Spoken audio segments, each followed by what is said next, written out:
Hello, my name is Chris Heyn, and I am the Acting Director of the Carroll County Department of Land and Resource Management. What I'd like to do is take the next couple minutes and talk to you about what our department does, the important work that we do, and how it affects the citizens and the natural resources of the county. So as the name of our department implies, we have a couple of different aspects to what it is that we do related to land and the natural resources of the county. So the picture on the left, the map on the left, represents the 75,000 parcels that make up the county. And the use of those parcels, what people are allowed to do on those parcels, is in some ways dictated by the county codes that regulate those activities. On the right side of the map, or the screen, is a map of the over 1,300 miles of stream that make up the county. And we're responsible for monitoring the quality of the water in the stream and how that affects the overall environment of the county and how that affects the water downstream of where we are in other municipalities and eventually the Chesapeake Bay. So our department is made up of 44 individuals that are organized into 8 different operating groups. And I'll be going through those different groups and explaining what each one does. So first, the land management side of the department. So that side is made up of 18 individuals with an operating budget of $1.4 million per year and a capital budget of about $4.4 million. So the capital budget of $4.4 million per year is used primarily in the ag preservation program. So ag preservation is the purchase of development rights on active farms. The purpose of that is to meet the goals of the county's master plan, which encourages development around municipalities and preserves the agricultural nature of the rural parts of the county. So the ag preservation program purchases those development rights from farmers, and what that provides is economic stimulus to the important agricultural economy of the county, and also reduces long-term costs for the county's cost of services. The way that works is that taxes on residential development do not necessarily cover the cost of services that we provide. So services such as the roads, schools, and other infrastructure. So preserving agricultural land helps reduce the long-term costs for the county. So on the one hand, we have agricultural preservation, which is the preservation of the property of farmland in the county. On the other hand, if you are interested in developing your property, then we have the Bureau of Development Review. Development Review helps developers through the lengthy process required to meet all of the local and state regulations associated with development in that process. So next on the list, we have Geographic Information Systems, or GIS. So as you saw on the previous slide with the various mapping of all of the parcels and all of the resources that we're responsible for, there's a lot of data and information that we're responsible for managing.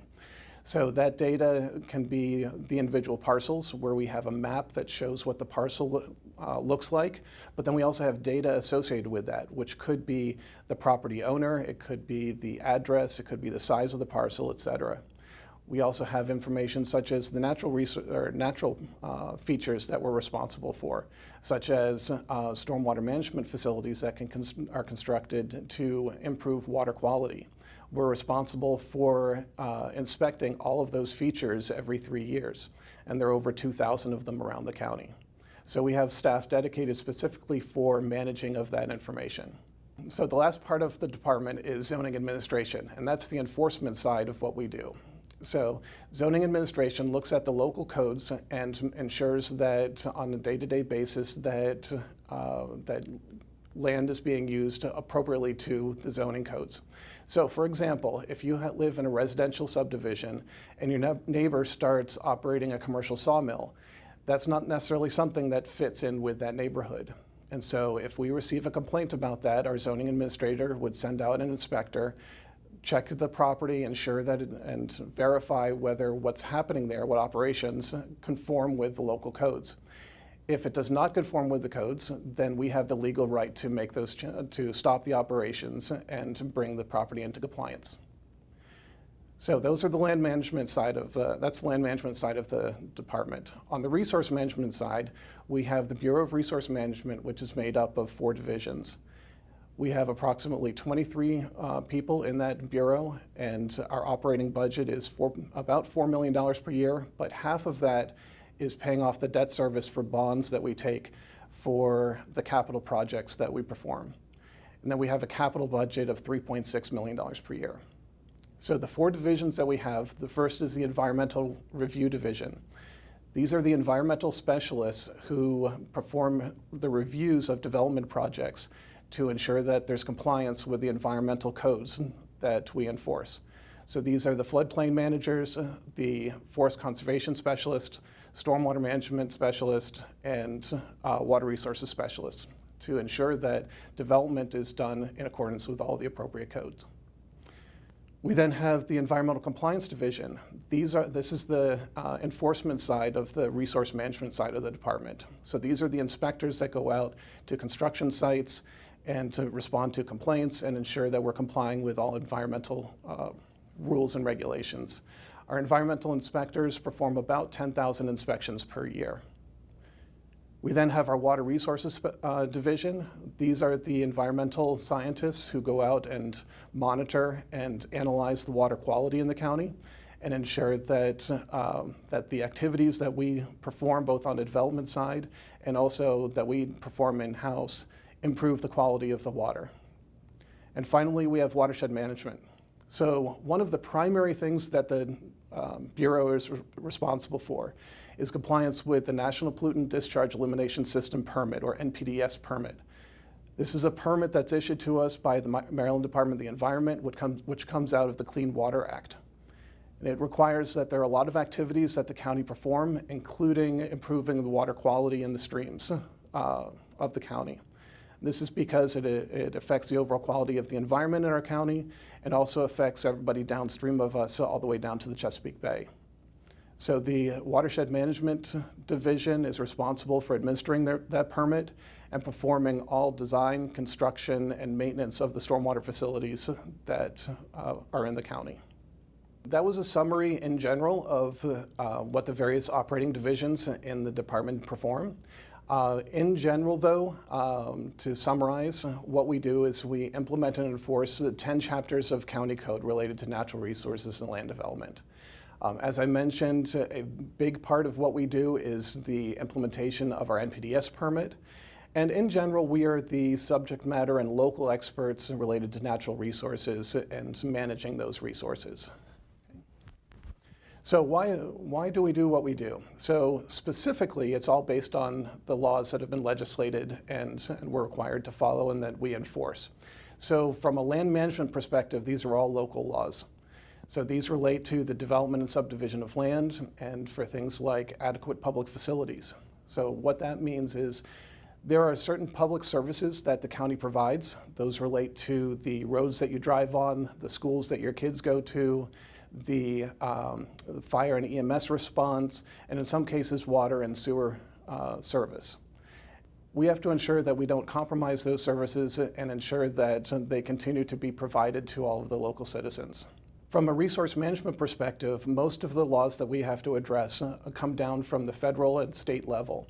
It's not unusual for the laws that are written at those levels to basically indicate what needs to be performed and then require that we at the local level create our own laws and enforce those laws that we create. And they need to be at least as strict as the state and federal laws. And then what the state and federal folks do is they oversee our programs and make sure that we comply. So this is the case with most of the programs that you see on the list related to forest conservation, stormwater management, sediment erosion control, et cetera. So the local codes and federal and state laws that we follow are why we do the work that we do and gives us the authority to do that work. But why we really do it is to follow the goals of the county master plan, which generally speaking is to encourage development in the municipalities and preserve the urban or preserve the rural and agricultural lands that make up a large portion of the county. And this leads to the orderly development in the county. And we also focus on things related to public safety. So for instance, you don't want to have a highway running through the middle of a residential neighborhood. If we build a stormwater pond, we want to make sure that if the pond were to fail, that it doesn't adversely affect the people that live downstream of it. So why does this matter to you, the citizens of Carroll County? So we are essentially protecting the natural resources of the county. Everybody has the general right and responsibility to have a clean environment that they live in, and we're the local entity, feet on the ground, preserving those natural resources. So the other thing that we do is we protect the use of your property and the character of your community. Going back to the example of the sawmill in a residential neighborhood, that is not really indicative of that neighborhood. And so to preserve the character of your neighborhood from uses that are not appropriate, and also to protect the rights of what you're able to do on your property. And finally, if you're a developer, you have an expectation of a predictable and consistent development process. And that's what we strive with the Bureau of Development Review, is to assist those developers through that process for consistency.